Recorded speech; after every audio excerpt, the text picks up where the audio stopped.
જેને એકલા ચાલતા આવડે છે એને તમે ક્યારેય હરાવી ન શકો, કારણ કે જગત પાસેથી એની કોઈ અપેક્ષા જ નથી હોતી.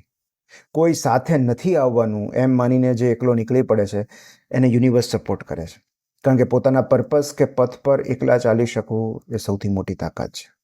જે કલાકાર પ્રેક્ષકોની ગેરહાજરીમાં પરફોર્મ કરી શકે છે એને નિરાશ કરવો અઘરો છે. એક પિતાએ એની દીકરીને એક સુંદર સલાહ આપેલી કે તારે ખરેખર દોડવા જવું હોય તો કોઈ કંપની મળે એની રાહ ન જોતી, આવતીકાલ સવારથી દોડવાનું શરૂ કરી દે. 5-7 દિવસ પછી લાઇક માઇન્ડેડ લોકો તને આપોઆપ જોઈન કરી લેશે. આ સિદ્ધાંત દરેક જગ્યાએ લાગુ પડે છે.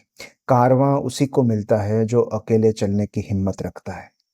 એકવાર એક શિષ્ય એના ગુરુને પૂછે છે કે જિંદગીની સૌથી કઠિન યાત્રા કઈ છે, અને ગુરુ જવાબ આપે છે કે એ યાત્રા જેમાં એકલા ચાલવું પડે છે.